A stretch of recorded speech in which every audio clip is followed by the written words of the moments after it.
supaya nanti ada blendnya di YouTube, nanti kalian bisa putar ulang ya.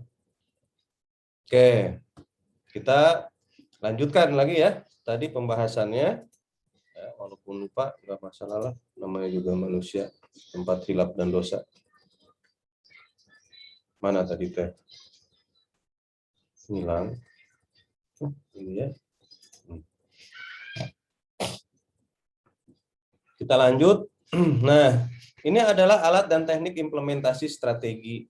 Apa-apa alatnya, apa-apa tekniknya, tentu saja kalau kita berbicara teknik ada polis ya, ataupun kebijakan. Ini kebijakan perusahaan.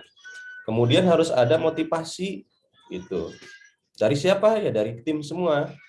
Kemudian harus mau berubah atau yang disebut dengan change management. Nah, ini change management ini adalah sebuah pekerjaan berat yang tidak sederhana ya, kemudian polanya tidak terlihat, membutuhkan waktu, tenaga dan pikiran, sekaligus nyebelin.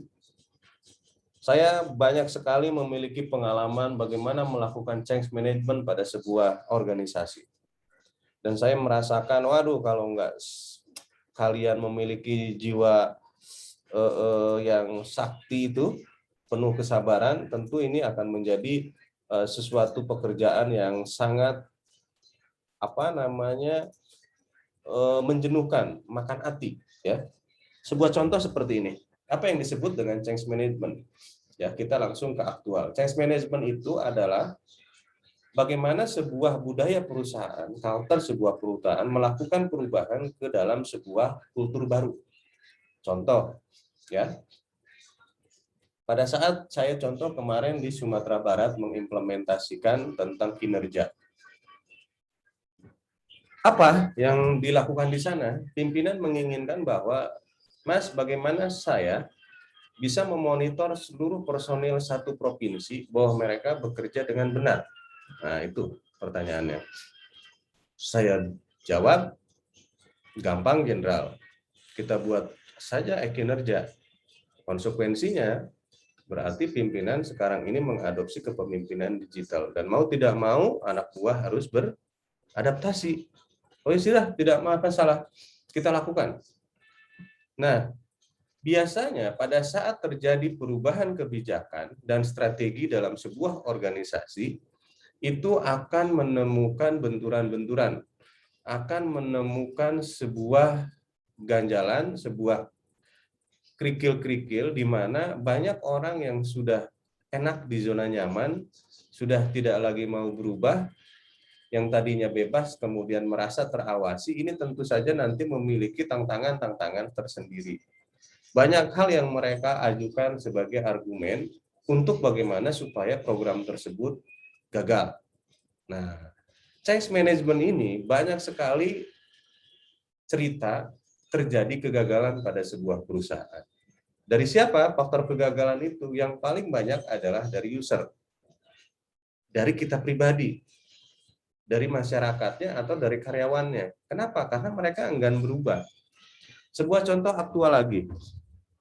Kalian mungkin tahu perusahaan pakan ternak yang Kanci itu keluar tol yang besar banget, Popan dan segala macamnya itu. Ya, ada salah satu yang Sido Agung itu pernah memanggil saya beberapa kali. Permintaan mereka adalah, Pak, kami pusing dengan license yang harus dibayar sebesar 1,7 miliar tiap tahun dikali 7 lokasi. Berapa miliar tuh? Untuk membayar lisensi. Hanya sebaris angka, bayangkan. Nah, yang menjadi masalah bukan perkara kami membakar uang 1,7 miliar untuk satu lokasi yang gagal atau dua lokasi yang gagal. Tetapi yang kami sayangkan adalah implementasi di tempat tersebut gagal total. Akhirnya investasi kami ya bakar uang gitu. Nah, itu yang disebut dengan change management. Artinya perusahaan tersebut tidak berhasil melakukan manajemen perubahan. Mereka sudah nyaman dengan pola manual gitu kan, bikin laporan manual, dicatat di buku segala macam. Begitu ada sebuah sistem, mereka sudah tidak mau otaknya itu mengikuti kerangka prosedur algoritma. sudah tidak mau mengikuti proses bisnis. Padahal kalau mereka mau beradaptasi sebentar saja, meluangkan waktu untuk mencoba mengerti, tentu ini akan menjadi sangat membantu proses mereka.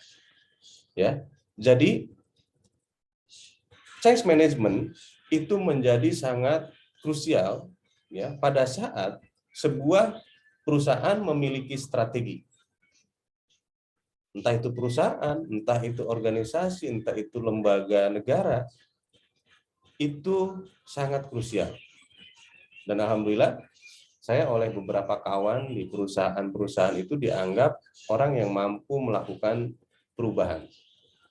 Saya dianggap sebagai orang yang mampu membuat change management agent seperti itu. Nah, bahkan ini setelah kalian, saya mau ngasih tahu kalian harus berbangga karena saat ini, tadi baru saja sebelum ini saya sudah dihubungi oleh sebuah perusahaan IT besar, ya, Sapin Group. Mereka konsentrasi terhadap big data lintas area yang ada di pertambangan samudra, laut gitu ya, termasuk gas, minyak, batu bara, dan lain sebagainya. Nah, sekelas mereka saja, mereka masih mau belajar, Pak. Kami ingin belajar tentang project management, sehingga kami paham betul nanti apa yang akan kami lakukan. Jadi kalian harus bersyukur, gitu, karena ilmu yang saya berikan ini juga masih berlaku dan masih dikejar oleh perusahaan-perusahaan tersebut. Ya, beberapa bulan yang lalu saya juga melakukan social network di mereka, membangun sebuah kerangka social networking. Bagaimana saya memotret, menggambar apa sebetulnya yang terjadi di dalam perusahaan-perusahaan tambang tersebut, ya. Ada Inalum, ada Antam, ada Freeport, segala macam itu karena di bawah sebuah holding besar, ya, yang kalau kita bicara angka, saya nggak bisa baca angkanya, itu pendapatan mereka kayak gitu. Nah, mereka itu sampai punya concern ke sana. Apa sebetulnya yang dibicarakan oleh karyawan? Mereka ini sedang membicarakan apa? Isunya apa? Sehingga perusahaan bisa mengantisipasi, perusahaan bisa menampung, perusahaan bisa mengakomodir apa sebetulnya arah pembicaraan karyawan. Nah, perusahaan-perusahaan besar itu sudah sampai sepeka itu, gitu. Ya. Nah, ini yang harus kalian renungkan dari sekarang, sekaligus kalian bangun mimpi itu. Jangan sampai kalian hanya berpikir bahwa ya sudah begitu lulus nanti gue jadi kasir juga cukup deh, gitu. Oh, jangan, gitu ya. Percuma kalian lulusan dari sebuah universitas akreditasi A gitu loh, ya kan, terbaik di wilayah 3, gitu. Ya, harus berani dan harus bisa membuktikan itu semua, gitu. Nah, saya berharap kalian bisa lahir menjadi seorang pimpinan. Kalaupun tidak, harus bisa menjadi seorang yang dibanggakan, yang memiliki seorang spesialistik yang jelas, ya, kayak gitu. Jadi prinsipnya bekali terus ilmu pengetahuan kalian dan belajar terus dari orang-orang yang memiliki experience yang nyata seperti itu, ya. Kalian nanti terus ikut workshop, terus ikut pelatihan, kemudian diskusi, kolaborasi dengan siapa saja, dengan orang-orang yang sukses, sehingga nanti secara tidak langsung otak, perilaku, gestur, ucapan kalian kesuggest, jadi kesugesti, ya, untuk faktor kesuksesan tersebut, gitu.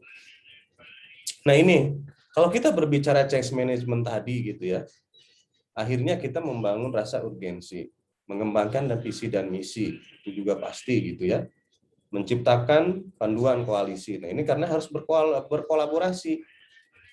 Tentu juga harus mengkomunikasikan visi dan misi dengan yang lainnya. Menghapus hambatan, konsolidasi perubahan, ya, anchoring budaya baru, dan bangkitkan kemenangan jangka pendek. Jadi semangatnya itu memang harus sama, gitu, semangatnya. Jadi nggak boleh berbeda, ya.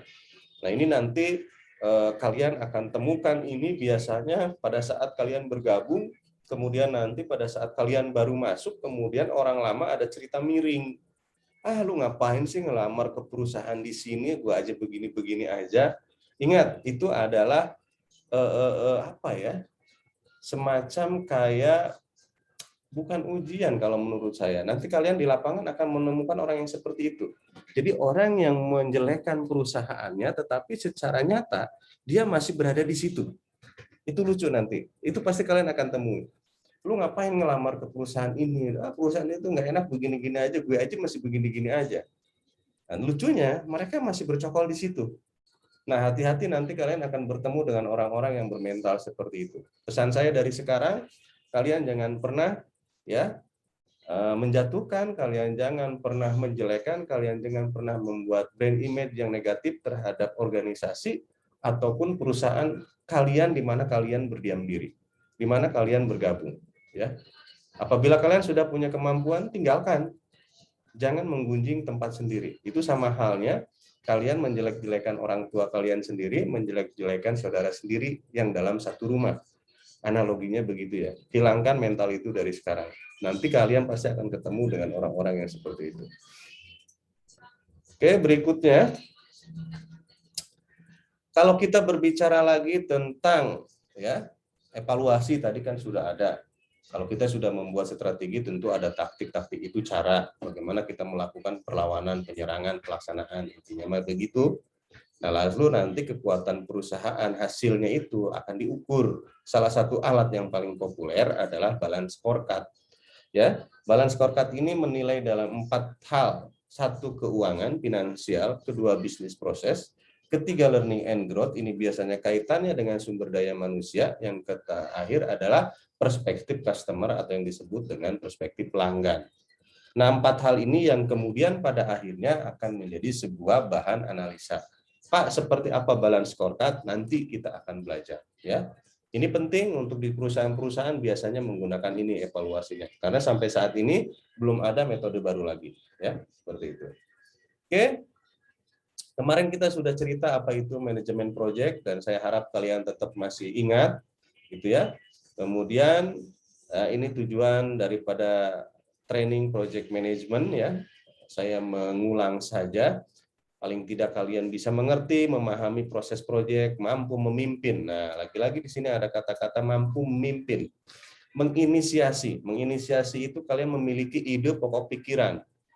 Tidak hanya sampai di situ, tetapi kalian mampu melaksanakan, mengawasi, dan mengevaluasi, serta memberikan manfaat kepada pemilik proyek dan stakeholders. Nah, ini yang paling penting. Sehingga nanti setelah ini kita akan belajar bagaimana kita melakukan stakeholder management yang baik. Ya, kita langsung ke ini. Ini adalah proses grup. Saya mengingatkan sekali lagi bahwa proses grup project management terdiri dari 5 hal, yaitu yang pertama inisiasi, yang kedua adalah planning ya atau perencanaan, kemudian executing, monitoring dan controlling, dan yang terakhir adalah closing. Ingat, proses grup itu ada 5, area ilmu pengetahuan itu ada 10, prosesnya ada 49. Oke, itu adalah project management. Kita lanjut ke stakeholder management. Ya. Kenapa stakeholder management ini saya buat lebih dulu untuk PPM sekarang? Karena menjadi hal yang sangat penting dan yang memang biasanya harus disiapkan sebelum kita melaksanakan sebuah proyek. Nggak usah jauh-jauh, kalau umpamanya kalian dikasih tugas dari kampus, kalian ngadain acara seminar dong, pasti kalian nanti sudah berpikir tuh, temanya apa, siapa pembicaranya, siapa yang bagian undangan, siapa yang bagian nyari pembicara, siapa yang bagian konsumsi, dan lain sebagainya. Itu merupakan bagian daripada stakeholder management.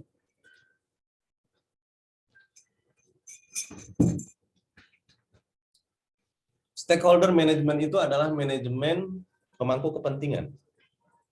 Ya.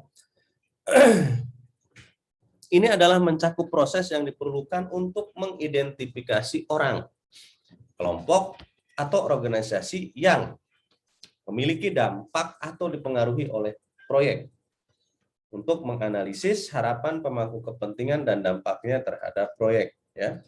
Untuk mengembangkan strategi manajemen yang tepat untuk pemangku kepentingan yang terlibat secara efektif dalam keputusan proyek dan eksekusi. Ya. Nah, nanti kita akan memapping tuh, ya. Apakah stakeholder itu semuanya memberikan dukungan kesuksesan terhadap proyek kita? Belum tentu, karena setiap stakeholder itu macam-macam. Nah, di dalam buku project management nanti itu akan dipisah-pisah ya, yang disebut dengan bagaimana kita melakukan stakeholder analisis. Jadi nanti ada stakeholder yang memberikan dukungan, bahkan ada stakeholder yang berusaha untuk menggagalkan proyek kita. Nah, nanti kita akan sama-sama belajar melihat orang-orang seperti apa tuh yang kayak begitu tuh ya. Kita harus tahu dari sekarang. Sehingga nanti kalian pada saat menjadi seorang project manager sudah tahu, oh oke, nanti ini yang harus gua lakukan. Ya. Nah, ini yang paling pertama, kalau kita berbicara mengenai project stakeholder management, ini ada 4 proses. Yang pertama adalah teman-teman melakukan identifikasi stakeholders. Yang kedua adalah melakukan perencanaan. Yang ketiga adalah melakukan pengaturan ya, interaksi dengan mereka. Kemudian yang kelima adalah memonitor ya, stakeholder. Lalu apa sebetulnya yang dilakukan pada saat mengidentifikasi? Ingat, di dalam setiap proses selalu ada 3, input, tool dan teknik, serta output. Input selalu di sini ada yang disebut dengan project charter, karena memang berawal dari sana. Ada bisnis dokumen, ya, project dokumen, agreement ini adalah perjanjian, ya. Kemudian ada enterprise environment faktor ataupun faktor internal perusahaan dan organisasi proses aset. Ya, oke. Intinya begini. Pada project stakeholder management yang harus kalian lakukan pertama kali adalah melakukan identifikasi. Pemangku kepentingan mana sebetulnya yang kalian butuhkan, ya. Oke, saya akan jelaskan di sini. Oke, stop share dulu. Saya akan mencari background putih. Mana background putihnya? Supaya saya coret-coretnya enak.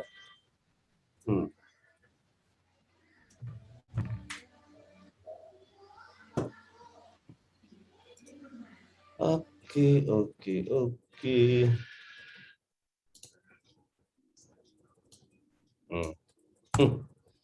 Saya up biar kayak papan tulis. Mana tadi tuh?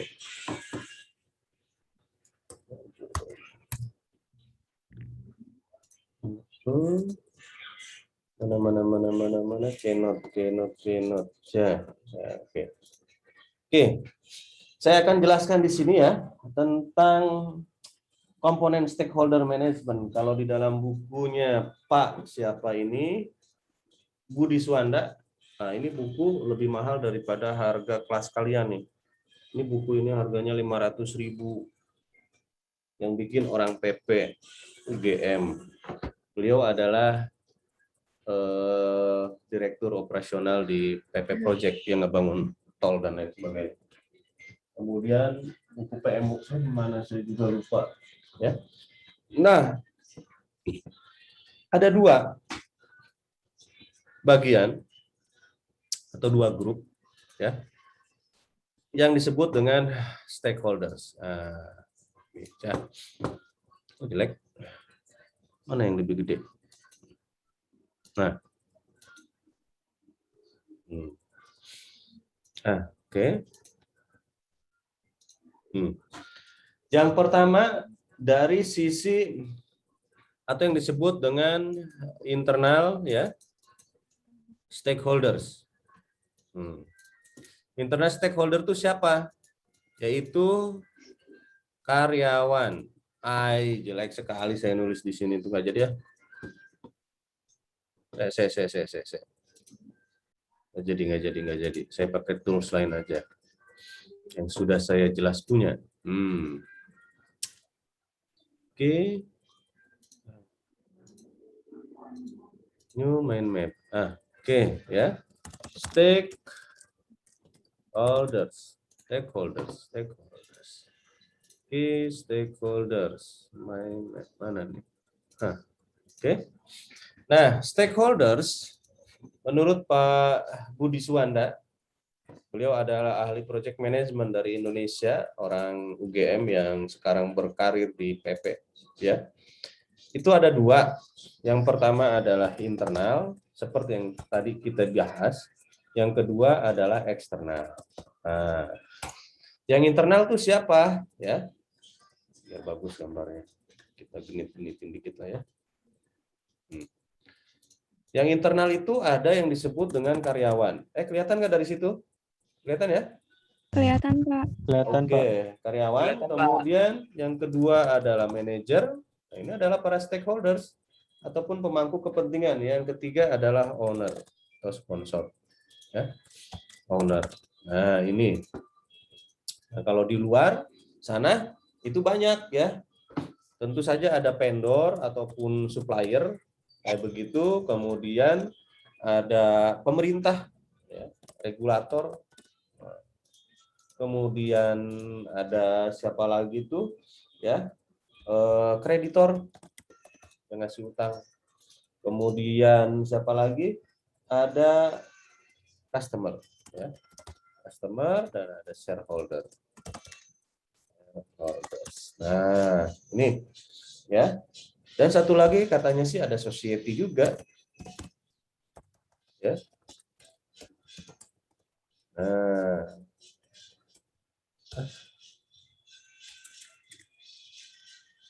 mana tulisannya? Mana tulisannya? Gitu dah. Gitu aja lah. Ya. Nah, ini adalah stakeholder ya. Stakeholder itu ada internal, ada eksternal. Kalau internal itu ya karyawan, manajer, owner gitu ya. Itu adalah para stakeholder ataupun pemangku kepentingan.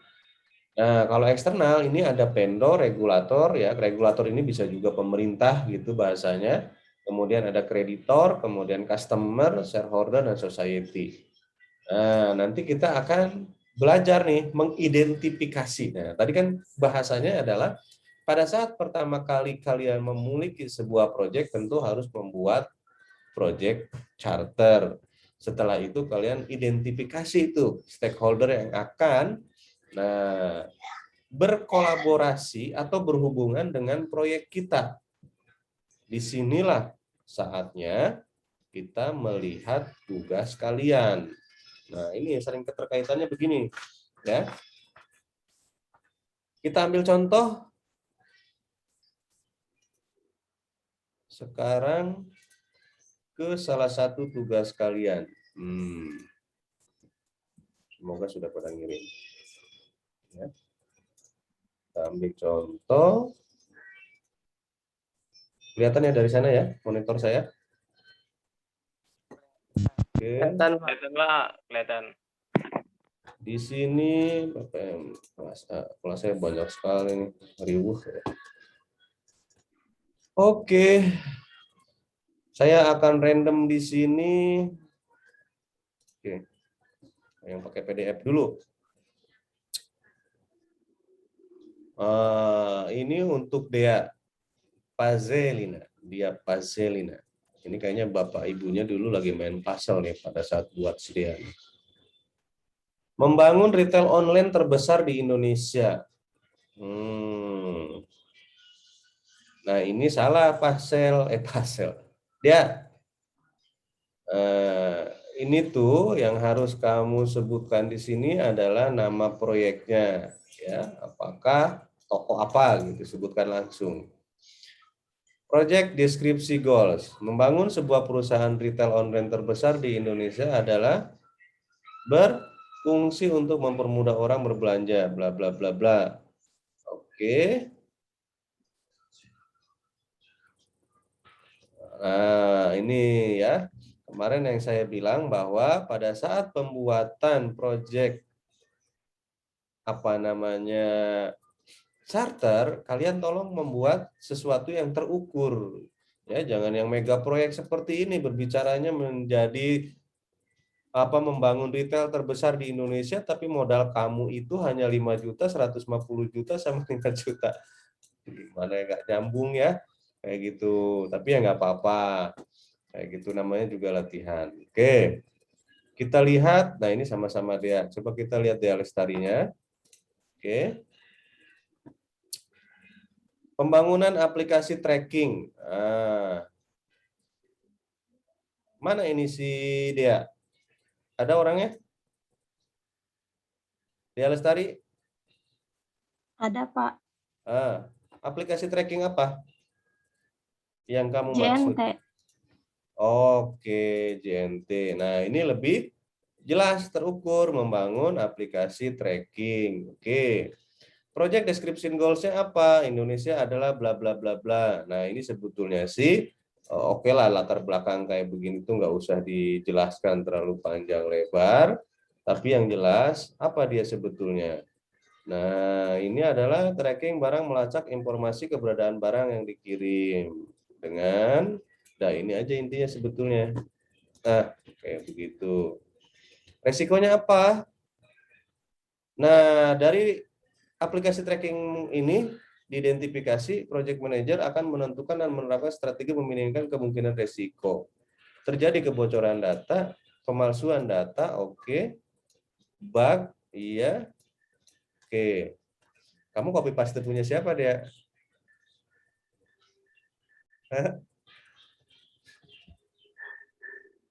Dia. Halo dia. Project charternya bagus. Bener loh ini loh, hebat loh. Software development plan, wis, bener ini. Menjelaskan rancangan aplikasi yang akan dibuat. Tuh, software requirement specification. Ini dahsyat loh, hebat loh dia nih. Software arsitektur, ada TOGAP-nya, test plan, oke, user documentation. Wih, luar biasa, ini lengkap ini. Ya, ini lengkap dari awal sampai akhir, alur proses sebuah pembangunan software, bener nih. Hebat. Dia, mana dia? Iya, Pak. Bagus sekali kamu ini materinya, bener banget ini, ya.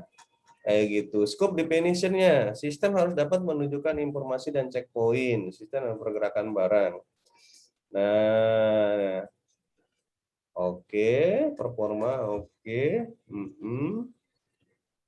Data list, data flow diagram. Nah, ini kalau saya tanya ini pasti dia nggak bakalan ngerti nih apa maksudnya. Ya dia. Di FD apa coba? Nggak tahu, Pak. Soalnya nggak paham, Pak. Emang dari pertama juga. Tapi sambil dipelajari, Pak. Benar ini. Ada IARD segala macam ya kan? Kayak gitu. Tapi oke. Karena untuk orang manajemen benar, ini adalah untuk orang-orang spesialistik. Ya. Kalian nggak harus tahu dalamannya, tetapi minimal paham aja lah gitu ya. Tapi prosesnya benar ya. Ini project milestone-nya dia melakukan analisa dan desain, betul sekali. Ya, pembuatan program ataupun ini yang di sini development disebutnya. Ini testing, instalasi dan training, dokumentasi, maintenance. Ini benar banget. Tahapannya benar banget. Oke, ya. Good job. Nah, ini adalah judul ataupun tentang milestone ya. Kemudian ini adalah budgetnya totally berapa? 400 sekian. Oke, masuk akal, benar. Ya, untuk aplikasi sebegitu kisaran 0,5 miliar kurang lebih. Oke, asumsi hanya bisa melakukan operasi redata dan lain sebagainya. Oke, udah benar. Nah, ini ada project manager, sistem analis, database spesialis, programmer, engineer, teknik support, administrasi, dokumentasi. Good. Oh, ini benar banget ini. Jangan-jangan dari mana nih dia kamu dapat arsip lama ini? Oke ya. Ini or tracking. Saya kasih tanda oke. Karena ini benar ya. Nah, itu adalah contoh dari apa namanya? Project Charter. Project Charter ini yang akan dijadikan sebagai acuan pada setiap area ilmu pengetahuan. Oke, kita sekarang menggunakan contoh Project Charter-nya punya dia, yaitu tentang pembangunan tracking. Kita kembali sekarang nih ke tadi yang disebut dengan Project Stakeholder Management. Ya. Pertanyaannya adalah dari oke ya. project stakeholders management untuk membuat sebuah aplikasi tracking. Nah, kira-kira stakeholdersnya itu siapa saja? Kan sudah kebayang. Oh, tadi ada karyawan atau yang disebut dengan programmer, ya kan? Ada yang disebut dengan desain analisis. Ada yang disebut dengan administrator. Nah, di sini manajer oke ada, nah, karyawan ini disebutnya programmer lah ya. Nah, kemudian kalau kita berbicara eksternal, ini nanti berbicara eksternal tuh sama siapa nih untuk pembuatan tracking tersebut kira-kira gitu ya. Oh, ternyata kita butuh pedor, Pak. Ini untuk apa? Ini untuk nanti melakukan supply katakanlah apa namanya GPS ya kayak gitu yang akan dipasang di mobil ataupun di motor atau mungkin dengan vendor handphone juga bisa jadi nggak usah pakai GPS Pak tapi cukup pakai HP umpamanya. Oke, setelah itu nanti dari sisi regulator kira-kira kita butuh perizinan apa? Nah ini nanti dibahas lagi ya. Nah, terkait dengan masalah area pengiriman dan lain sebagainya gitu ya. Nah, ini harus diidentifikasi gitu ya. Apakah kita butuh dukungan dana? Nah, ini nanti coba dibicarakan. Oh, ternyata nggak usah lah kalau dukungan dana. Customer-nya itu siapa? Berarti masyarakat ya, society dan lain sebagainya. Nah, ini adalah proses kita melakukan identifikasi, tapi dengan mind map. Yang harus dilakukan adalah dengan menggunakan format yang memang sesuai dengan standar project stakeholder management. Ya. Oke, kita kembali ke sini. Nah, di dalam project stakeholders management, tadi yang pertama harus mengidentifikasi, yang kedua membuat perencanaan. Kira-kira nanti kita akan berinteraksi dengan siapa? Disinilah kita harus membuat program, ya. Rencana-rencana komunikasi kita itu nanti harus dituliskan, kayak gitu. Nah, ini tadi penjelasan tentang analisis stakeholders, model analisis stakeholders di sini, ya. Ada yang menggunakan grid dan lain sebagainya seperti ini, ya. Kemudian nanti ada yang menggunakan juga seperti ini. Nah, ini tuh apa sih Pak maksudnya? Nanti teman-teman menggunakan Excel bisa ya. Stakeholder 1, 2, 3. Ya, di sini ada contohnya nggak ya? Saya buat ya. Sebentar, ada contohnya nggak ya? Oke, ini nih contohnya nih. Nah, ini apa? Maksudnya ini adalah yang disebut dengan plan stakeholder management menggunakan metrik ya yang pada umumnya ya. Jadi nanti teman-teman menuliskan tuh stakeholder 1 sampai berikutnya ya. Di sini sebentar. Saya tuliskan aja lah pakai Excel ya sehingga nanti teman-teman punya bayangan. Mana Excelnya tadi? Nah, di sini kayak begini kita plan stakeholders management. Kita masukkan ke folder PPM 21. Nah, ini plan stakeholders management. Nah, di sini ini biasanya ada tulisan yang disebut dengan key stakeholders atau stakeholder aja boleh sih kayak gitu ya. Kemudian nanti di sininya adalah tuliskan seperti yang tadi. Nah, ini ya. Ada unaware, resisten gitu. Kemudian netral. Nah, ya. Di sini unaware, resisten ya. Kemudian apa lagi netral, kemudian support. Nah, sini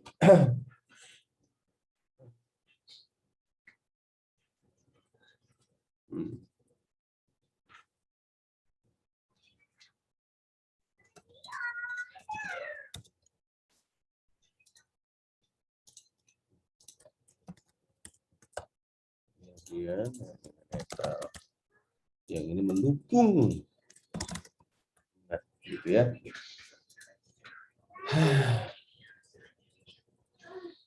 Dan satu lagi sebetulnya sih di sini leading, cuman kok di sini nggak ada yang tadi ya. Oh ada ya, benar tuh, ada leading ya. Di sini tuh ada leading, ada memimpin. Oke.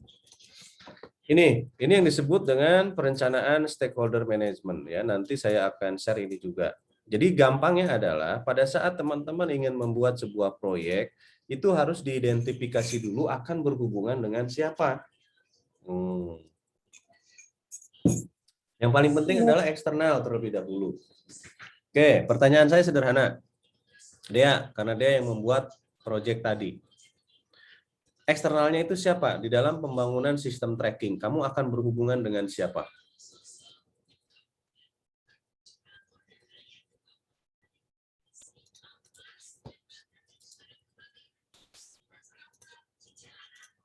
Ini number. Ayo, akan berhubungan dengan siapa? Bapak maaf masih belum muncul, Pak. Belum muncul. Iya. Oke. Nah ini adalah lembar plan stakeholder management atau perencanaan stakeholder. Ada nomor key stakeholder, unaware, resistant, netral, supportive, leading, yang artinya tidak peduli, menghambat, netral, mendukung, dan memimpin. Pertanyaannya adalah saat dia membangun sebuah aplikasi tracking yang GNE tadi, dia akan berhubungan dengan siapa saja? Coba sebutkan.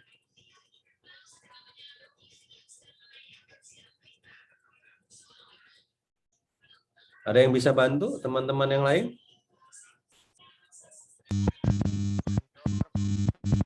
Hah? Vendor. Iya, vendornya siapa?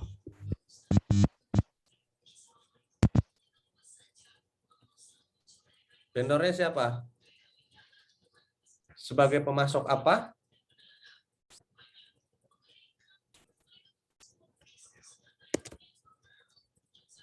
Customer juga, Pak. Customer juga. Oke. Katakanlah yang pertama adalah customer. Kemudian yang kedua.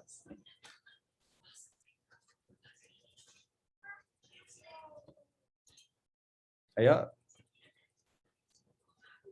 Kira-kira. Kreditor bisa nggak, Pak? Jadi kalau misalkan kita butuh modal? Ya bisa aja. Bisa aja. Oke, kita masukin kreditor. Ya, umpamanya Bank BRI. Nah. Terus, apalagi? Kreditor tapi memang sih dibutuhkan untuk nyicil beli mobil kan, mobil box buat nganter-nganter barang. Vendor juga bisa, Pak. Vendor tuh siapa? Kalau vendor itu kayak kita kerjasama kan, Pak, sama apa gitu. Bisa kerjasama, bisa hubungannya jual beli. Kalau kerjasama dengan siapa? Kerjasama apa? Kan kadang kalau JNT bisa pembayaran pakai OPPO atau apa gitu. Oh, oke. Oke, terus apa lagi? Payment point, ya. Ya kan? Iya.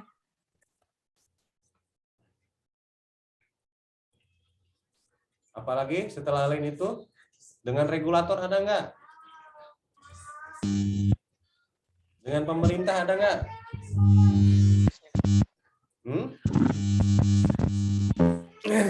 Dengan pemerintah pasti ada ya? Pemerintah pusat. Pusat, ya. Daerah ada nggak? Pemerintah ya, pemerintah ada, tuh ada. Ya, untuk perizinan lah ya, dan lain sebagainya. Oke. Kemudian ada lagi nggak kira-kira? Society, Pak. Society.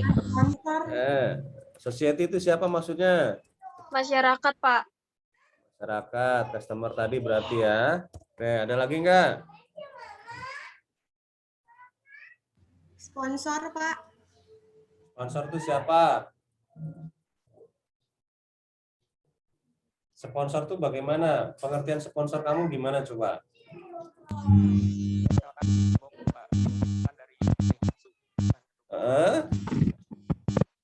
Putus-putus. Putus-putus. Itu kayaknya handphone kamu rusak deh tuh, colokannya tuh, trut gitu. Sponsor, Pak. Ini misalkan yang tadi mobil box yang buat pengangkutan barang, misalkan disponsorin sama merek mobil Daihatsu misalkan. Oh gitu. Sponsor. Emang ada ya? Berani sekali Daihatsu, hebat. Kreditor kalau itu mah nggak, bukan sponsor kayaknya sih. Kayak gitu. Tadi udah kreditor, itu udah benar. Ya, bank memberikan pinjaman untuk membeli mobil. Tapi kalau sponsor saya nggak yakin. Gitu ya. Dan kayaknya nggak ada kalau untuk mobil Daihatsu gitu ya, perusahaan Daihatsu sebagai sponsor ngasih mobilnya, nggak mungkin. Ya.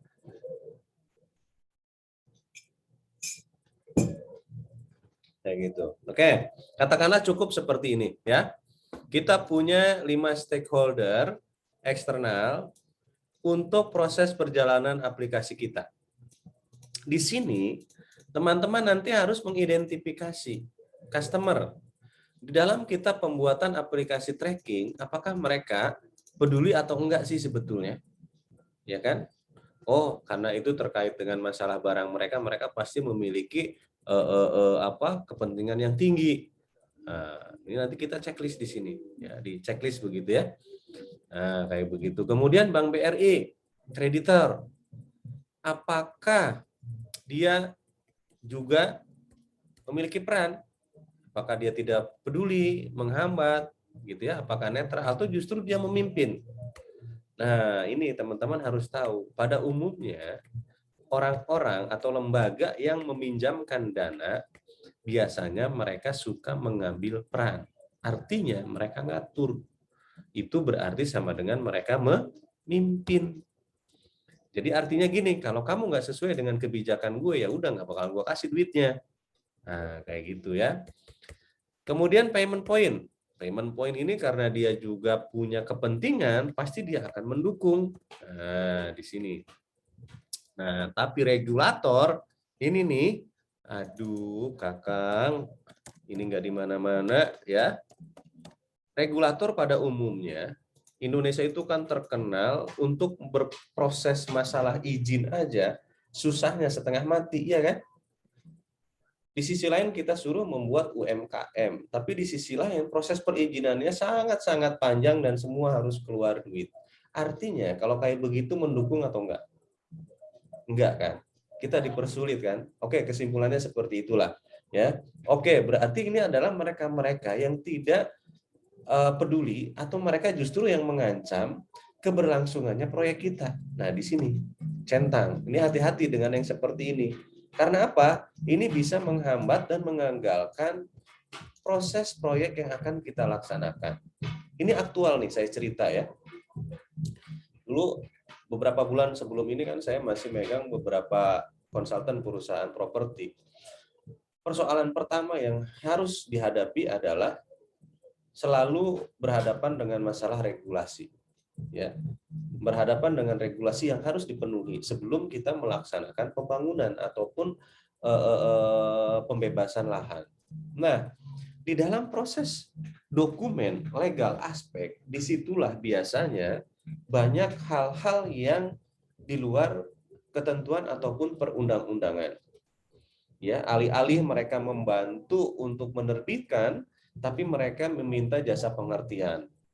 Alih-alih mereka mengajak kita untuk tertib lingkungan, tetapi mereka meminta kepantasan atau meminta jasa supaya suratnya itu keluar.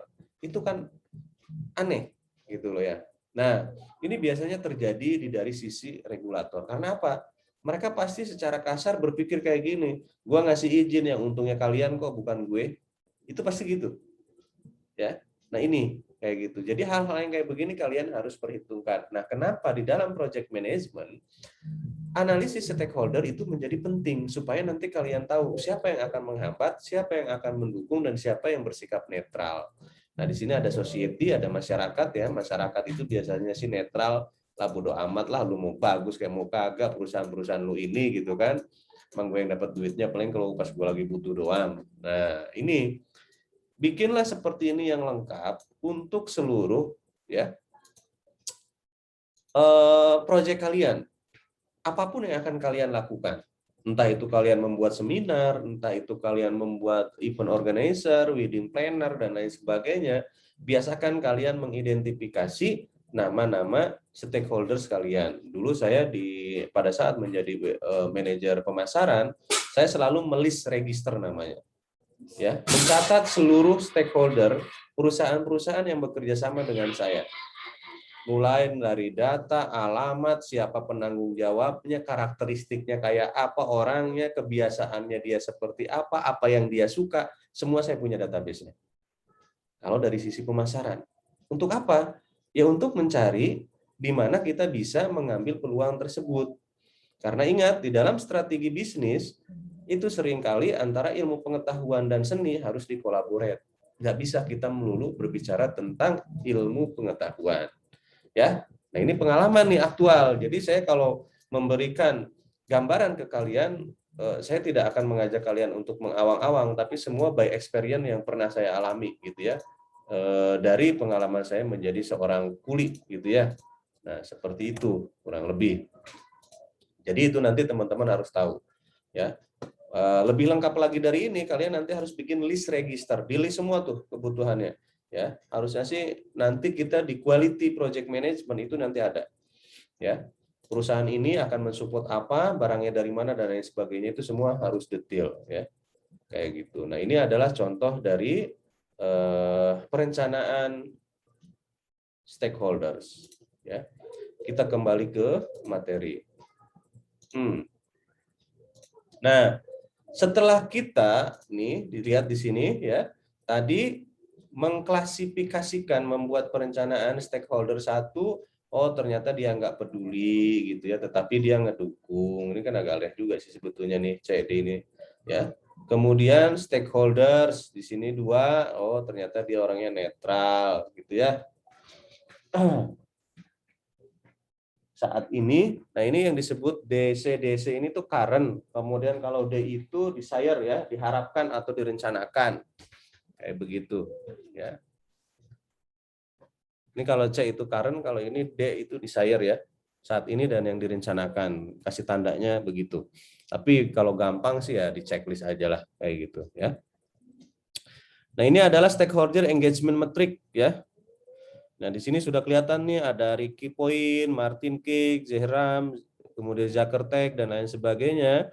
Ini adalah statistik resiko ya. Oh, ternyata Martin Cake ini memiliki resiko tinggi tapi dia influence-nya rendah sekali ya, tapi dia memiliki ketertarikan ataupun interest-nya itu juga sangat rendah.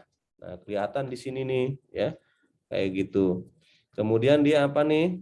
Untuk di initiating, planning, executing, controlling, dan close, ini adalah project fase, disinilah ditandain ya, seperti itu. Engagement levelnya ada di sampai mana, oh ternyata dia ada di 2 level ini. Nah, kayak begitu. Jadi kalau kita melihat statistiknya nih, grade-nya, yang biru semua itu high, kalau yang 2 itu medium, dan kalau yang 1 low. Nah, ini bisa juga dibuat dengan seperti ini. Nah, tapi prinsipnya, kalau ada pertanyaan, Pak, sebetulnya yang benar yang seperti apa? Nah, di dalam project management, enaknya itu mampu ataupun bisa disesuaikan dengan karakteristik organisasi. Itu enaknya disesuaikan dengan perusahaan yang kalian jalani atau sesuai dengan kebutuhan kalian di dalam membuat perencanaan stakeholders gitu. Jadi nggak usah maksa umpamanya ada 5 model kemudian 5-5-nya kalian gunakan, nggak begitu dalam project management ya, justru menghindari kebisingan teori, gunakan salah satu aja gitu. Oke.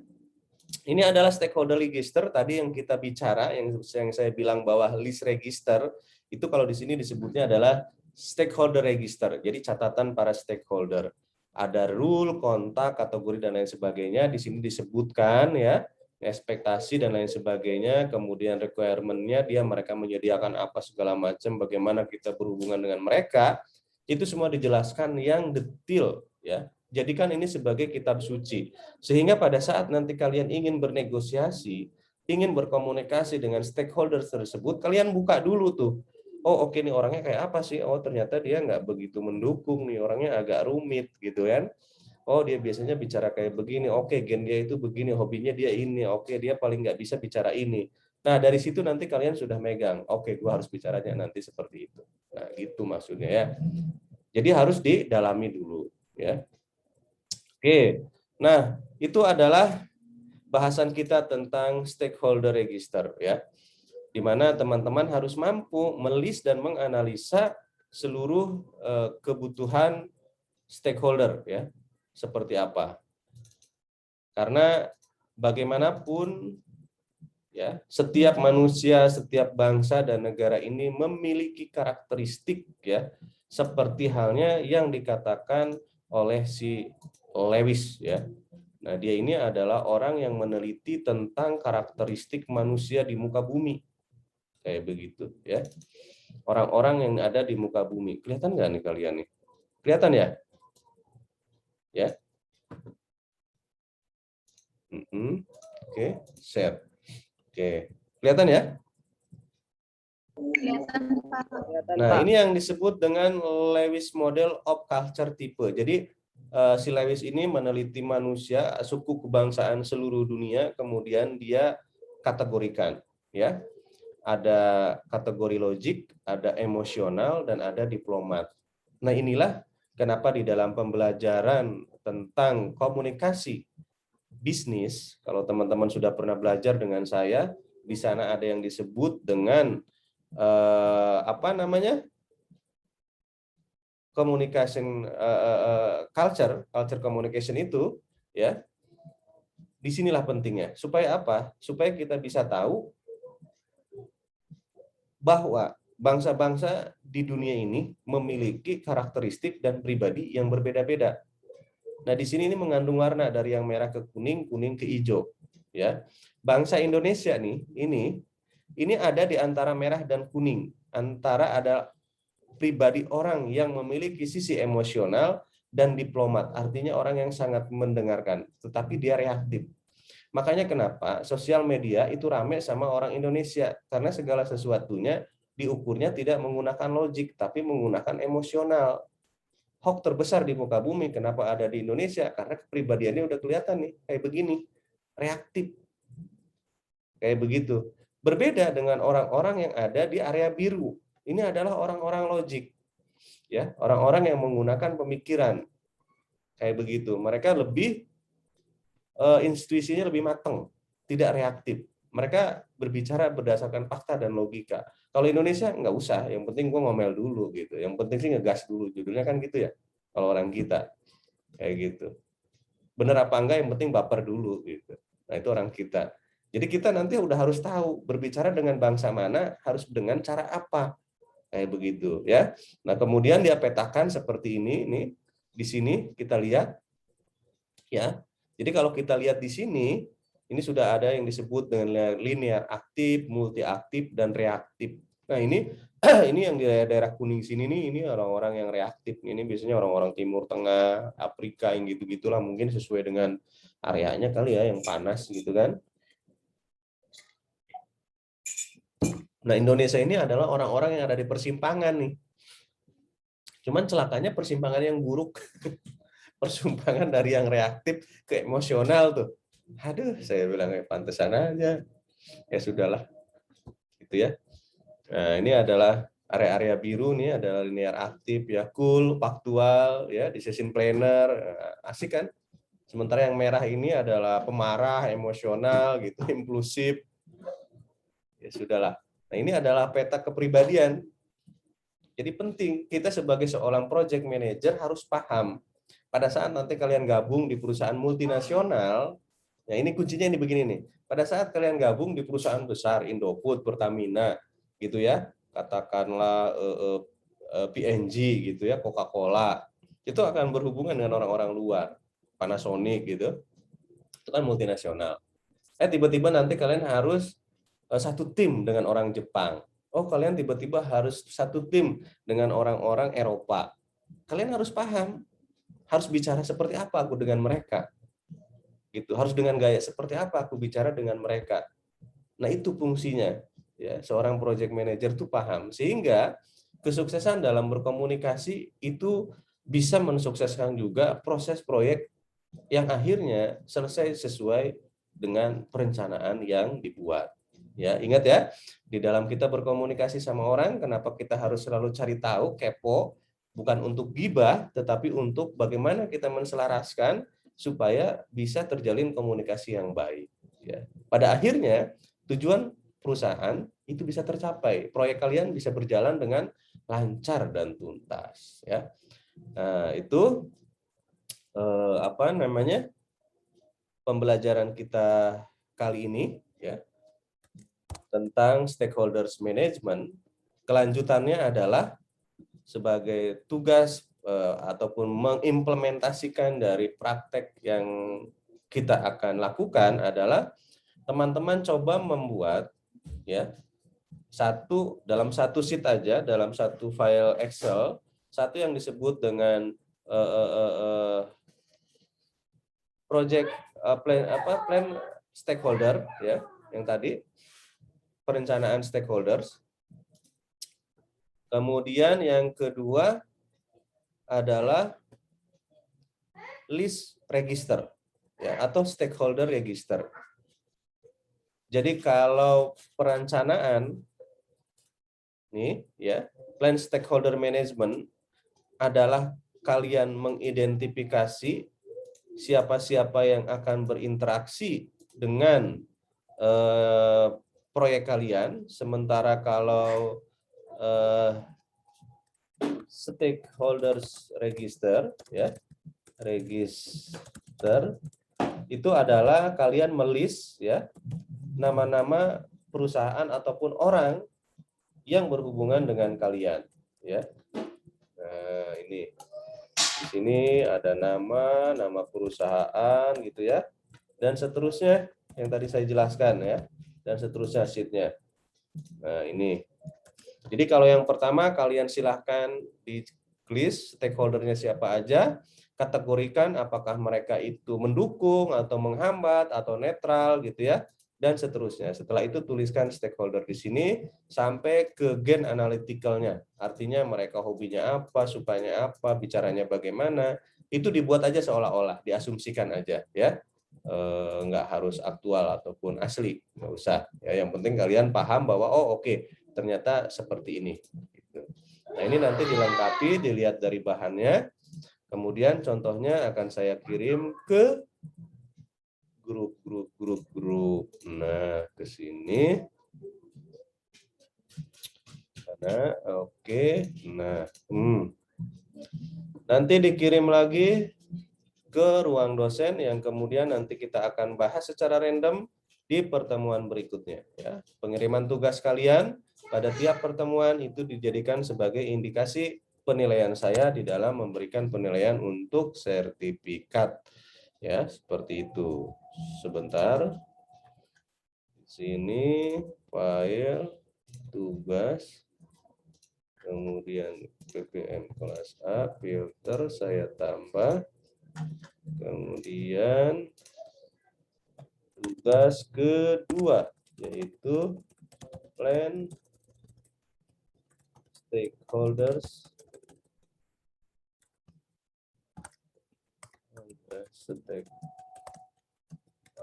management. Oke, berarti ini harus dikumpulkan tanggal 28. Siap. Oke. Tugas sudah saya buat di ruang dosen. Ya, sampai sini kita tidak ada diskusi. Sudah hampir jam 8.30 sih ya. Takutnya kelamaan nanti kalian apa gitu. Tapi kalau ada yang mau bertanya silahkan, mungkin 1 atau 2 orang. Ya.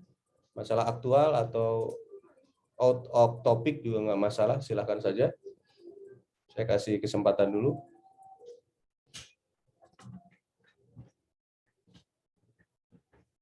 Oke, tidak ada? Bapak mau nanya, Ya, silahkan. itu yang stakeholder register itu nanti buatnya juga di Excel juga, tak, Pak? Ya, di Excel sheet kedua. Itu saya share. Iya, Pak. Pengumpulannya terakhirnya itu kapan ya, Pak? Sebelum pertemuan. Kalau umpamanya pertemuan besok hari apa? Senin ya? Jumat ya? Iya, Jumat, Pak. Ya Jumat. Berarti terakhir ya hari Jumat siang. Biar sorenya nanti kita buka bersama. Buka filenya maksudnya, bukan buka maka. Ya, itu. Kalau Terima buka kasih, makan, Pak. kalau buka makan agak berabe juga sampai 60 orang ini. Honor saya belum turun soalnya. Ketawa si Agung. Tawa aja lu, Gung. Udah buka belum? Ya Pak. Ada pertanyaan lain? Tasya? Tidak, Pak. Yaro yang mana Yaro? Saya sepertinya pernah ingat nama Yaro Arianti itu. Siapa nih?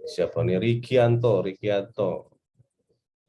Rik, buka sama apa kamu Rik tadi? Sama kolak, Pak. Kolak pisang. Oh, ya betul. Buka itu harus dengan yang manis ya. Iya, Pak. Cuma pertanyaannya emang puasa? Puasa tuh, Pak. Oh ya, syukur atuh ya kan nggak apa-apa nanya. Ya kan? Yang buka kan yang makan kolak sore bukan belum tentu puasa tuh. Kalau lagi pengen ya makan aja gitu. Oke ya, tidak ada lagi pertanyaan ya. Hari Jumat nanti kita lanjutkan lagi topik pembahasan kita dan saya harap nanti teman-teman serius. Kemudian nanti saya nggak tahu nih apakah masih seperti ini pandemik atau bagaimana di perusahaan-perusahaan ya. Kemarin-kemarin untuk project management itu biasanya satu pertemuan ada untuk kunjungan industri supaya kalian bisa paham di dalam dunia industri implementasinya itu seperti apa gitu ya. Dulu sih pernah ke beberapa tempat, kalau yang dekat contohnya ke Indofood, dulu pernah juga buat yang keberapa itu ke Coca-Cola, ke Mekarta, ke macam-macam sih. Cuma saya nggak tahu nih kalau pas pandemi begini saya nggak tahu apakah bisa berkunjung apa enggak. Tapi coba saya nanti akan berkomunikasi dengan Indofood aja yang dekat-dekat aja ya. Bisa atau tidak, kalau seandainya nanti masih bisa kita berkunjung ke perusahaan, nanti kita berkunjung ke perusahaan supaya nanti kita tanya-tanya ke mereka terkait dengan masalah ilmu yang kita pelajari di kelas ini. Di perusahaan itu sebetulnya ada apa enggak. Kayak gitu ya, supaya nanti kalian make sure benar nggak nih yang disampaikan Pak Yono gitu. Kayak gitu ya. Oke. Jika tidak ada yang ditanyakan, saya ucapkan terima kasih. Jaga kesehatan kalian semua. Tetap patuhi protokol COVID-19. Selamat malam. Terima kasih dan sukses untuk kalian semua. Assalamualaikum warahmatullahi wabarakatuh. Waalaikumsalam warahmatullahi wabarakatuh. Belum absen ya? Kok belum ya? Belum, Pak. Ada. Pokok Tar dulu. Absennya mana? 1 jam sendiri lagi absen ini. Banyak banget katanya. Oh, PG. Absen. Oke. Kelas A lanjutkan. Berarti ini adalah pertemuan kedua. Ya. Oke, pertemuan kedua stakeholders. Nuke, Hadir, Pak. Rizky, Hadir, Pak. Rikianto, Hadir Pak. Sonya, Kelas lagi kerjain buat nanti hari Jumat, tapi Jumat dikumpulin sih ya. nggak ada Sonya ya. Vicky, Hadir Pak. Safriani, Hadir, Pak. Arfi, Hadir, Pak. Dedi, Muhammad Amin Mubarak, Hadir, Pak. kemudian Heriansa, Hadir. Bayu, Hadir, Pak. Muhammad Royhan. Hadir, Pak. Oke, sebentar dulu. Biar dekat. Zikri, Hadir, Pak. Septiana, Hadir, Pak. Muhammad Wildan. Izin Pak, mau divaksin katanya, lagi vaksin. Oke, Trisnawati, Hadir, Pak.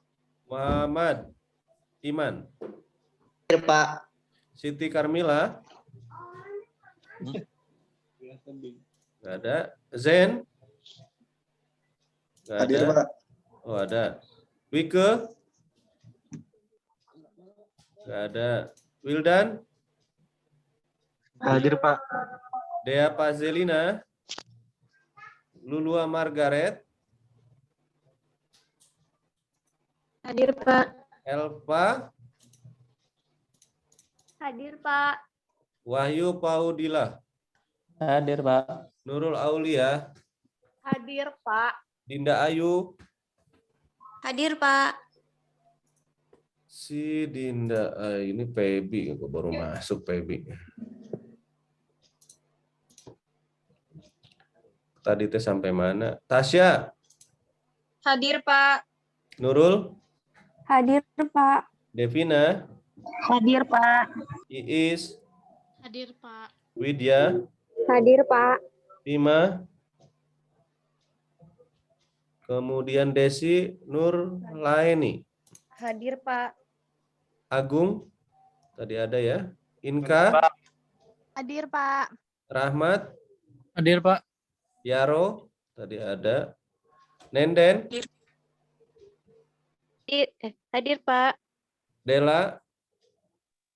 Hadir, Pak. Panina. Bapak. Iya. Pak Fanina. Wike hadir, Pak. Sopo.